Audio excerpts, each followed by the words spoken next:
excited to be here. Obviously, the second signing day, we're not, really adding a lot more numbers today, but I can kind of give you an update on some numbers that we added since we last met and move forward. So excited today to really add one more high school player, Matt Bailey from Moline High School, who has been on our radar since last spring. Kind of a great story, just the way I always tell kids in recruiting, every story is unique, right? Everybody's recruiting story is your story. Don't try to pay attention to anybody else's. Don't look around at what's going around you. Just worry about where you are. And Matthew's been a definition of that. Came to us last spring, worked out with us in the summer. Went on to have an outstanding senior year, and just really excited to get to where we are with him. And then one other guy that's kind of an unusual signing, Zy Chrysler.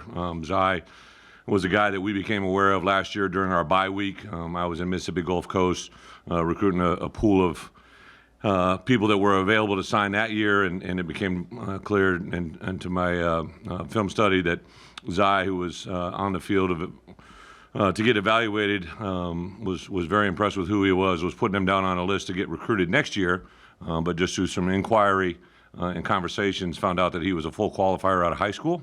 So although he was in a junior college mix, everybody just assumed he was there as a non-qualifier, but it turns out he was a full qualifier. Really pursued that before anybody else got a hold of it, and that kind of led us to where we are with him.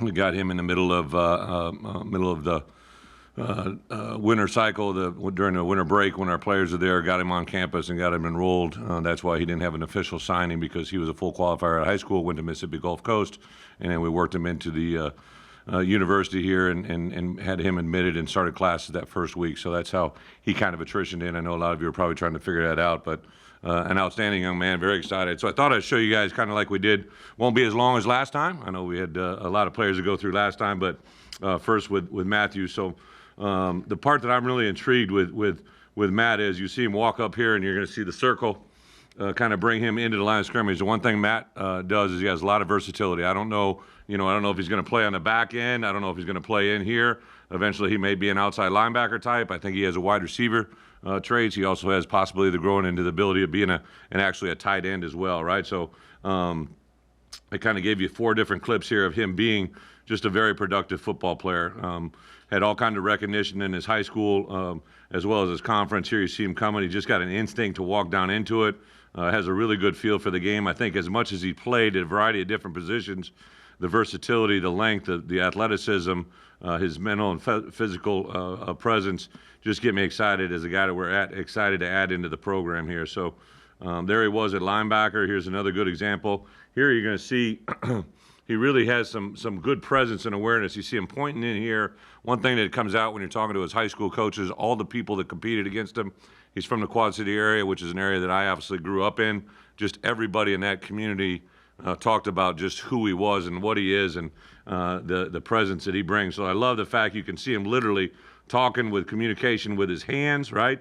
Telling everybody what to be aware of. He's got great QB awareness on both sides of the ball. What I would just say, people that understand the game in the big picture. So you see him pointing the things out.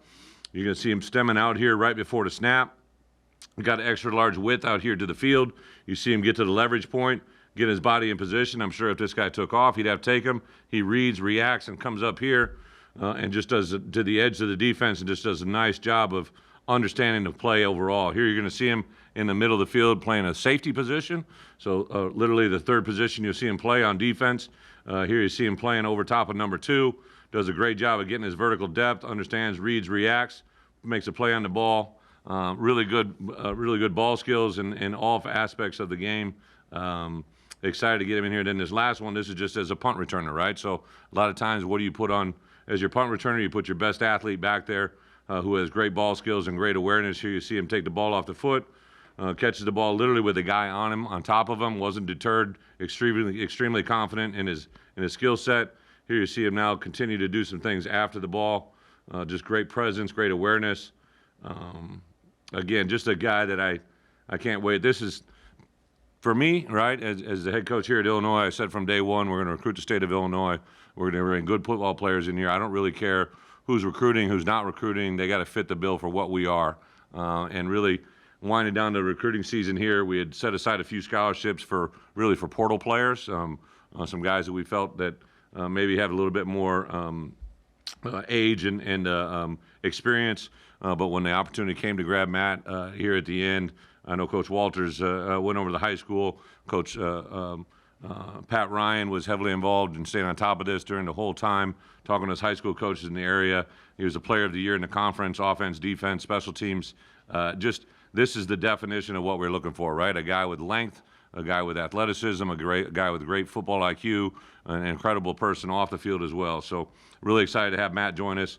So Zai here is actually a guy that comes to us in an unusual fashion. He comes from Crystal Springs, Mississippi, but also went to Copiah High School and Copiah Academy, actually, and then went to Mississippi Gulf Coast for a year.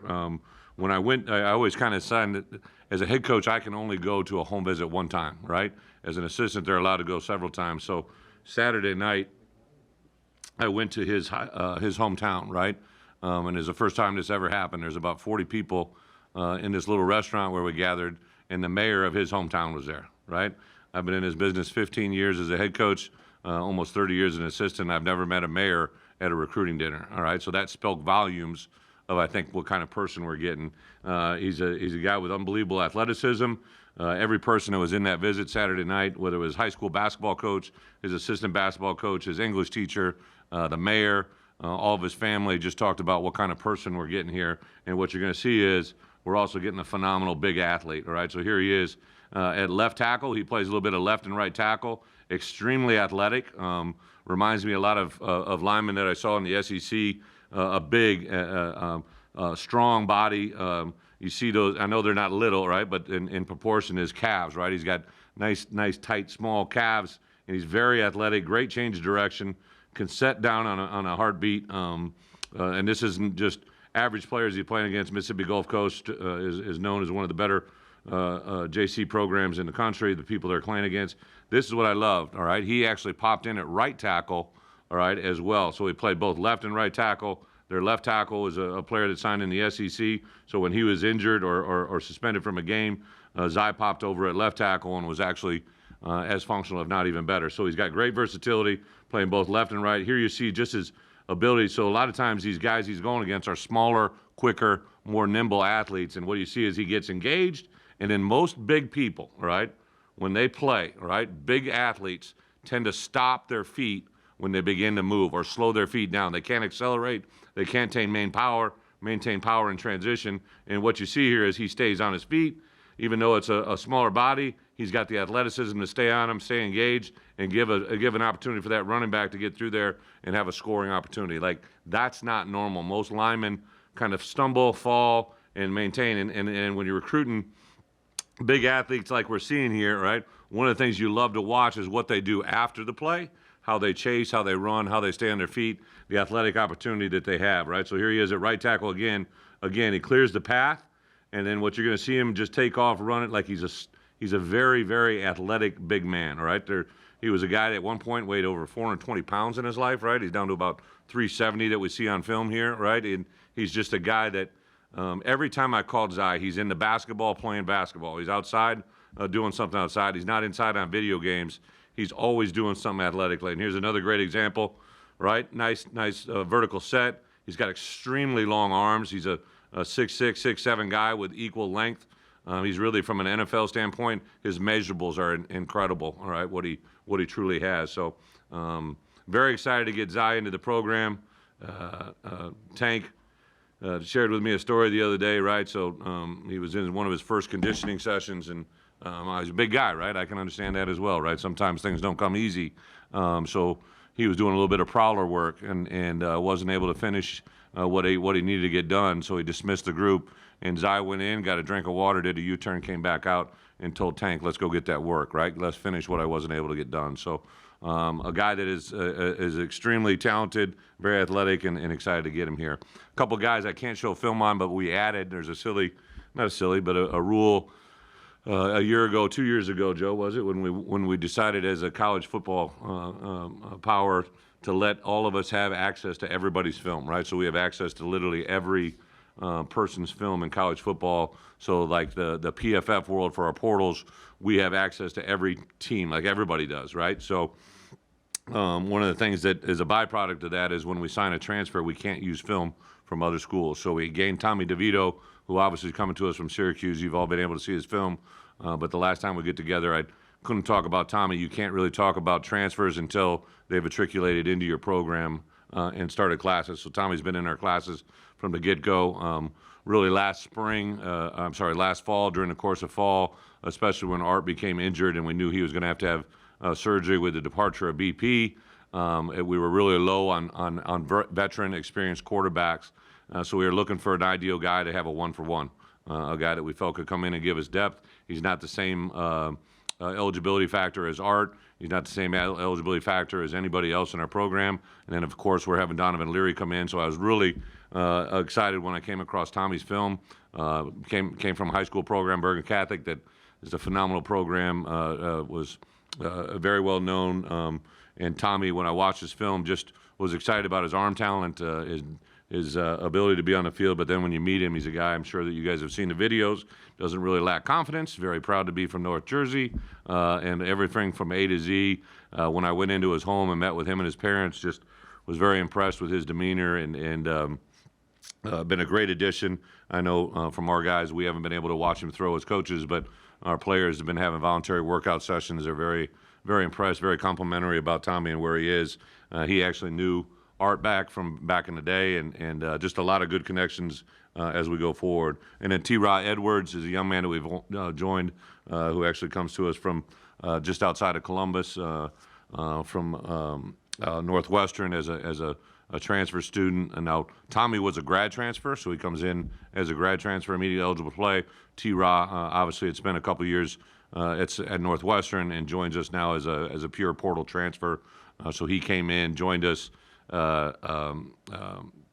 was in on our very last visit weekend, and then we're able to get him and start him in school as classes started. So he's here on campus running full speed ahead. So really, we signed 22 high school players, right? 22 high school players. 11 of those players came from the state of Illinois. Those 22 players, I believe, Pat, how many we got? 8 on campus? Is it 8 or 9? 10 players that graduated from high school early and came to campus. So a really good combination there of players like we set out to do, good players from the state of Illinois. Also, we're able to get them in school a semester early so they can be a part of our program during this spring through spring semester and a jump start into the summer and, of course, next fall. In addition to the 22 high school players, we signed 2 junior college players. We signed 2 transfer players. And then we also added 5 PWOs, right? 5 preferred walk-ons that have come to us either out of high school or from another college experience that are on our campus right now as we go forward. So really that's about it from a program standpoint. Open up for questions. The thing I would share with you is, as this thing unfolded, I gave kudos last time to our recruiting department, but also to assemble this staff from Josh and his administration, what they allowed us to do from campus, what they allowed us to do with admissions and housing. There's a lot of things that have changed, in my opinion, for the better, that have really made it a more accessible opportunity for us to get student athletes in here and represent Illinois in the right way, and I'm forever thankful for that as well. So with that, I'll open it up for questions. Yeah. I'm sorry, Coach. You're This used to be the day. Mm-hmm. You sign 25 guys and everybody get all fired up. It's not like that anymore. How do you feel about how that changed? I absolutely personally love it. I was actually just talking to, I spoke in the last 48 hours to a couple Division I football coaches across the country in our conference and in others. And one of the things we've been kind of talking about is there's been some discussions about changing back to this date or somewhere in between. I think without a doubt to stay in December. Now, there was a little bit of a discussion in our head coaches meetings at the the American Football Coaches Association, to maybe move the December signing date back a week, which I could actually understand that, because it'll allow you a little bit more time in December for teams that are playing in a championship game to get out on the road and do things. But I really hope we stay with the December period. If it gets moved back a week, I'm fine. But what it doesn't, what prevents is if we didn't sign those guys in December. So all those 21 players that we signed in December we would have had to been recruiting them all through January, right? And it just, it's cost effective, it's time effective. It allows kids that know where they want to go to sign and be done with it, and they don't have people beating down their doors. I think it just makes a lot of sense. If we don't want to have two, I don't know what the common ground is, but it really allowed January to be very productive for the 2023 class. It's just a much more efficient way of doing things, and I'm all in favor of keeping it in the December window. Bret, this is such a numbers game of adding talent to your roster. 22 prep kids, I believe, a couple transfers. How do you balance, how do you approach, how does it evolve of how you want to split that up, especially this year? It's a great, when I took this job, I know you guys have heard me say this. I told Josh there's probably not a better time to try and take over a program than, as ironically as it was during COVID, for a lot of different reasons. Being able to stay on campus, recruit, it was kind of a fair playing field, allowed me to get a jump on my staff. But one of the byproducts that's been a negative, right, is the super senior class. But everybody worries about it. Every kid that was here on campus during COVID, as well as everywhere in the country, gets a bonus year. So they gave us relief this past year where it was kind of all those super seniors were free, right? Well, now it's 25 plus 7, right? So we had our 25 signees, plus you had 7 that you could sign if you had guys either enter the portal or declare for the NFL draft early. And we got to that number, so we'd have 32 available for us. But for us, and I know a couple of you really follow this, right? We had 32, but we've counted 4 forward from last year. So Bednoviak, Kanena, we had 4 guys that we blue shirted that go to this class that we're in right now. So that dropped us to 28. So those 28 is now what we're working off of as we go forward, right? So it is a numbers game. I think that next year I would be very surprised if we don't go to the 25 plus 1. So basically, if you lose a player either through portal or to the NFL draft, you'll be able to complement that, right? Because the biggest disadvantage we have, right now is, for us personally, I won't be able to get to 85. I won't be able to get to 85 even under the plus 7 because of the players that have either attritioned or that I've attritioned out of here. That 32, even with the 32 signees, won't quite get us to 85. Now, it's good because you can reward walk-ons, but I think it's an unfair playing field for a college, whether it be here at the University of Illinois or really anywhere, if you can't get to 85. It just makes no sense to me. So I had actually proposed that we would go to just purely 85. Everybody's got 85. I don't care if you sign 55 in 1 year. If you got them, you should be able to sign them, all right? I know everybody gets, scared with running people off and where it's at, but I know I've never run a kid off. I think the integrity of the game, you'd hope that would happen. That's maybe not always the case in every place that I've ever been around or I've witnessed, but my guess is the number that we come to next year will be a little bit more user-friendly to get to 85 total. And just to follow up on that, how much do you guys plan to be in the portal now to add to the 22 roster, and how much is Blue Shirts playing to you trying to get to 85? We will do Blue Shirts. We've already explored that. I'm sure the guys that really follow it know what I'm talking about.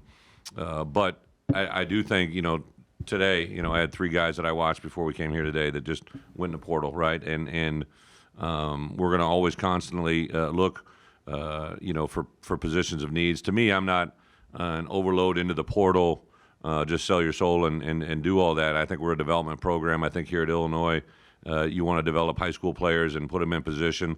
You have to constantly recruit your team, right? Like there's never been a point in college football where it's more important to not only cultivate your starters, but who your number 2 is and who your number 3 is, who, he might be your 3rd string right tackle this year. He might be your starting left tackle next year, right? And it's very important to recruit the roster that we currently have. But we'll always use the portal as a supplement to a position of need, i.e. Tommy DeVito, right?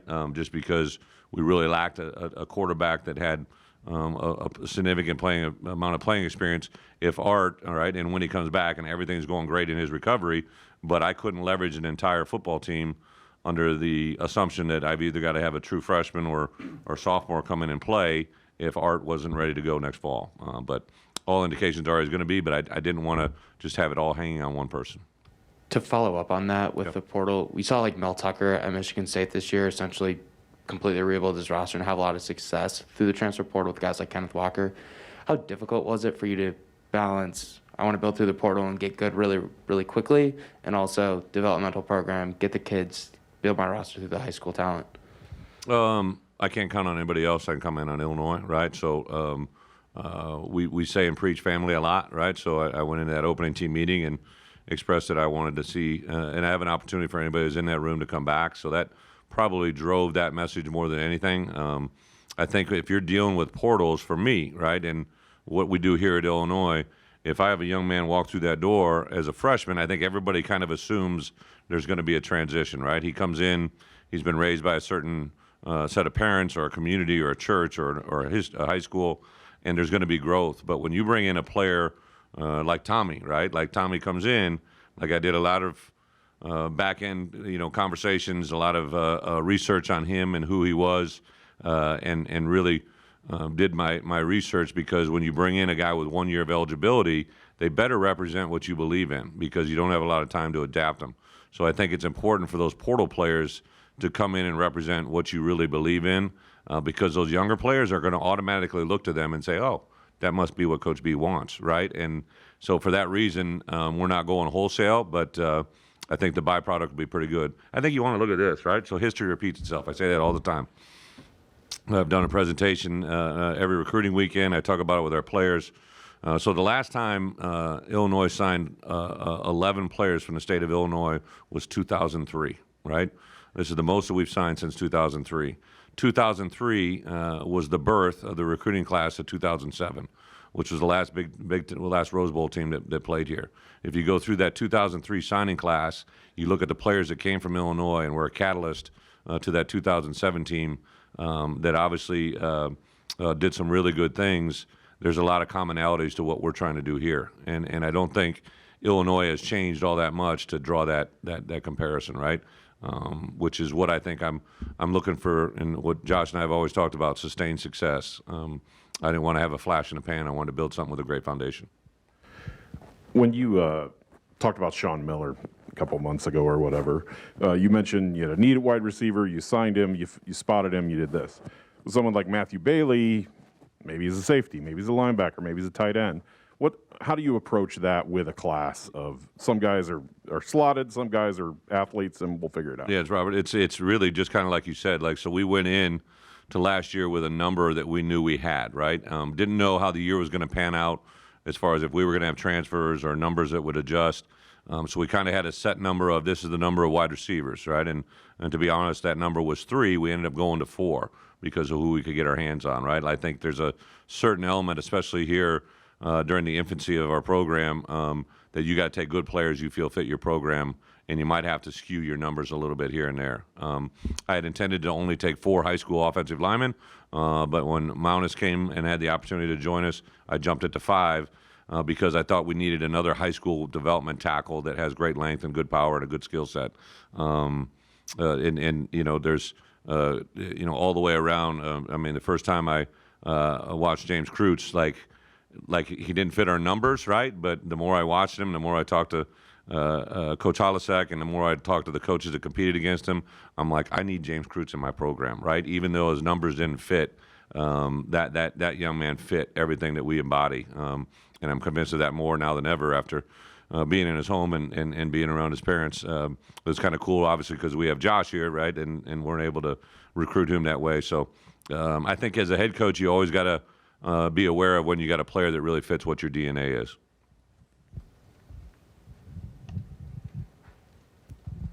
Bret, with Tommy, what initially stood out about the full body of work with him, and then how did you navigate an offensive coordinator / quarterback coach changed kind of in the middle of his process? Yeah, the great observation, right? So if you follow the timeline of how that all happened, you realize I had a couple of things in the air that the only person who knew it was me, right? I knew at some point when the transition was going to take place, we were involved in the end of the first wave of recruiting, all the things that were taking place around us, and I think the part that I really enjoyed about Tommy, like a lot of times I take things personally, right, and I'll start to reach out. So once Pat Embleton and the recruiting staff or the personnel department brought me Tommy, and we kind of made a decision. This is a road that we're going to explore, I reached out to people I knew at Syracuse, people that were there at Syracuse when he was there last year versus when they were there 2 years ago. Watched film from every year, that he was there, and really just began to do it personally. That first week of live recruiting, I was the one that went in the home with Coach Bart Miller, because we were recruiting Matt Fries out there, so we swung into the home. So it just made it about the University of Illinois and for me as a head coach. So when I made transition, the first home that I sent Coach Lunny in was to Donovan's. So sent him to Donovan Leary, and when I made transition, the first phone call I made that day was to Donovan Leary's father, right? Because after being in at home, I knew how much weight the family had and where it was. So I reached out to his father first, told him what I had planned to do that day and how I was going to transition, and explained it to him. And I said, now you tell me, like, do you want to sit down and tell your son? I want to do it myself, but you tell me how to handle this moment. And it was pretty much the same way then with dealing with Tommy. I went in the home, got to know it was the first time I was able to see him face to face by NCAA rules. It was the first time. So I developed a relationship with him. When I made transition, I called, his dad's name is Tom. Again, I realized how strong of a father figure he was and how much Tommy leaned on him. So I called his father, and we walked through it and talked through it as a family. And then he expressed it to Tommy, and then I talked to both Tommy and Donovan that night. So we'll see how it works out, but I think it's worked out very well to this point. With blue shirts, how do you strike a balance there where you're maybe not hurting yourself in the next recruiting class to maybe fill some spots in the previous one? Well, I think it's really 25 is the standard that the NCAA has given you for recruiting, and you can always sign a class of 25. I just think to find a hit on 25 is going to be a little bit hard to realistically think you're going to find 25 great players in a recruiting class. So if we can steal from them, move them forward, especially this portal world. Look at Jack Badovdiak, right? Like I know we're not happy with the 5-17, but Jack was critical and essential for us to get to where we needed to be, and he was a great use of a black shirt. Kanena Udalaga, I know you guys haven't seen him yet, but I'm very excited that we got him as a blue shirt opportunity. The way I see it is we're really taking a scholarship from, like, next year. If I blue shirt somebody now, what I'm doing is I'm basically taking a scholarship from the 23 signing class because I have faith in the 22 that I have right now. That's how I view it. I don't really see it as taking one. I just see it as I'm building my roster all the time. And sometimes blue shirts you take with the idea they might be able to help us this year, but I think this kid finds another, maybe not a ready-made DB, but he could be a ready-made outside linebacker in a year and a half, right? That's how I kind of see it. Or you have a transfer portal player who there's just too many portal players that can't have scholarships right now, and the blue shirt is the only opportunity that they have to get on the field. So it kind of works for us in both ways. How critical, Brett, is your preferred walk-on program that you want to have here? And it seems like everywhere you've been, you've had success with that, and with certain players, and it just seems like you're kind of trying to do that here again. Again, it's a partnership with Josh, right? So one of the first things that became clear to me here when I got here was their roster size was at about a 110 maintaining. And every place I'd been at, the number was 120. And that was critical because you have 85 scholarship players, right? And now that gives you 35 players to bring in as walk-ons. So Josh and the university has allowed us to grow that roster a little bit. We'll be close to that number to 120 than ever before, and that allows us to bring in some great, in my opinion, PWOs, right? You're from Illinois. You have a lot of development-type kids. You have players that, can literally become recruiting erasers, right? Guys that erase recruiting mistakes, guys that maybe become injured, guys that you were counting on this guy to be a position X and he ends up moving to position Z, and now you can fill that in with a walk-on. I look at Mike Marquez, right? I didn't get a chance to talk about him before. Mike started as a walk-on in his program. After I moved him to tight end, like literally every week, I'm like, how do we get this guy involved in the game plan? What do we do? How do we do it?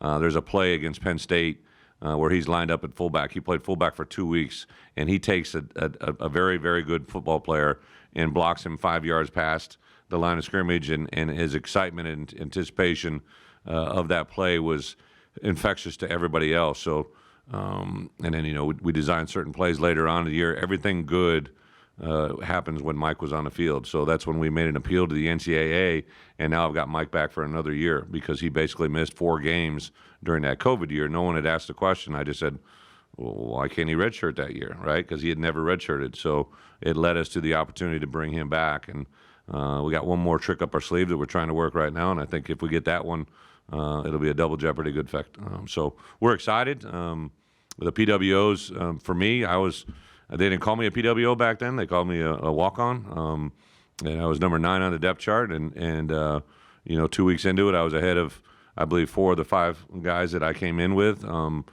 because sometimes recruiting stars don't mean that much. I'm not saying that's the case with everything, but I think for a lot of guys, undersized, underdeveloped, and under-recruited can be a good phrase. Coach, kind of a loaded question, but They're always loaded. the last time you were in college football, the transfer portal didn't exist, and you kind of mentioned there's not an opportunity for every player in the portal to get a scholarship. Can you just explain your entire feelings toward the portal and what it means? Listen, I think the portal is a great thing, right? So when we have guys in that we're showing visits, so my first portal player was a guy by the name of J.J. Watt, right? He was a guy that was coming from a MAC school that wanted to return to his home state. That was a non-scholarship player, and obviously it worked out well for a lot of people, right? My first true portal player, grad transfer, was Russell Wilson, right? So even though we weren't using it back then, those were the same exact things we're doing now, and I think it gives a great opportunity for a guy that's in a bad or a situation that's not good for him, right? So I'll never forget getting Russ and talking to him, and I watched his NC State film, and then I talked to him on the phone, and he's actually traveling as a pro baseball player, and we're talking about Motown and Aretha Franklin and all this stuff, and I'm like, this is kind of cool recruiting an older kid where you don't have to talk about how cool shoes we're going to wear or what graphic he's going to get. Like he was an adult, right? He's a grown ass man, and he makes good decisions, right? So the portal thing, I think, allows kids that maybe because of a coaching change, maybe because of even a coordinator change, right? Or maybe they got misled during the recruiting process and they're looking for a new home. It gives guys an opportunity to do that. Now, I'm not going to be oblivious too, right? We've had a number of players enter the portal. I would say that every player that's entered the portal to this point has been a healthy conversation between me and them, right? And I think anything that helps our players be able to chase their dreams higher is I'm going to encourage them to do everything we can. There's going to be, I think, it'd be fair to say that there's an unknown to this whole thing, right? Because, I think kids can get misled in the portal. I get very concerned about the rules around portals, right? Like you can't talk to a kid till he's in the portal, but there's a lot of gray area that's coming into it that concerns me. That I just think the integrity of the game, especially in our conference, concerns me. But I think overall, it's a very positive thing for everybody involved. Bret, O-line, obviously you had 2 JUCOs that maybe can help you right away. Isaiah, tackle, but Zylan, where's short-term, long-term? Do you kind of see him fitting in and competing for you next year? Yeah, I told Isaiah and Zy both. I mean, to me, they can play 4 of the 5 offensive line positions. They both have played guard. They both have played tackle. Fortunately for them, both of them have tackle measurables, right, and guard ability. Kind of tail different 2 cities. Isaiah, I know you haven't seen him yet, but Isaiah, you're going to see him, and he obviously has good weight, but he's going to appear thin to you, and I think he's going to be a growing body. Where Zy, you're going to see him, and you're going to be like, he's a big dude, right? And we can bring him down a little bit, but I don't think we want to bring him down unnecessarily fast. I think it has to be on good terms where he's at. Julian Pearl, has played tackle and really don't have a lot of other guys that have reps at tackle. So I would say it's more tackle to guard, but we'll see where our numbers are at. Is there something you like in particular about Jersey quarterbacks? Not you got 3. I get it. Strictly just coincidence. I think it wasn't like we set out to sign Jersey kids. I've always, every program I've ever been involved. Back when I was a student athlete at the University of Iowa, my roommate across the hall was Dana Hughes, who's from Bayonne, New Jersey, and He was I think maybe one of the last players that played for the Kansas City Chiefs and the Royals, and I realized how good a player he was right now, especially in retrospect. So I was Mike Ferroni, who was from Union High School, was my next door neighbor. Tony Stewart was a great tailback. So when we were at Wisconsin, there's all these Jersey players, and then when I went to the University of Wisconsin, there was a huge Jersey influence there as well, going back to Coach Alvarez's time, who hired Bernie Wyatt. So every program that I've seen kind of firsthand in the Big Ten has had a huge Jersey influence. And then I hired Andy Boo, and one of our first conversations, he's like, Coach, I'd really like to go knee-deep in Jersey. At the time, I lived in Jersey. I was in Tenafly, New Jersey with the Giants, and just realized how good a football was out there and how many of them are out there that don't really necessarily want to be on the East Coast anymore. They like to flock to the Big Ten in the Midwest. So, Art kind of came about just really because of the transfer portal. Donovan came about because he was one of the best players that we saw that we offered a scholarship to. And now Tommy just happened to be from, Syracuse and as he's very proud to say, he's from North Jersey. So I haven't quite figured out the geographical locations of every place in Jersey, but I understand it means a lot to them. But no, I think I've been around and played with a lot of Jersey people who are very proud people, right? And I think that bodes well for our program here. But no, there's no conscientious effort of quarterbacks, I promise you. All right, thank you, Coach. Thank you.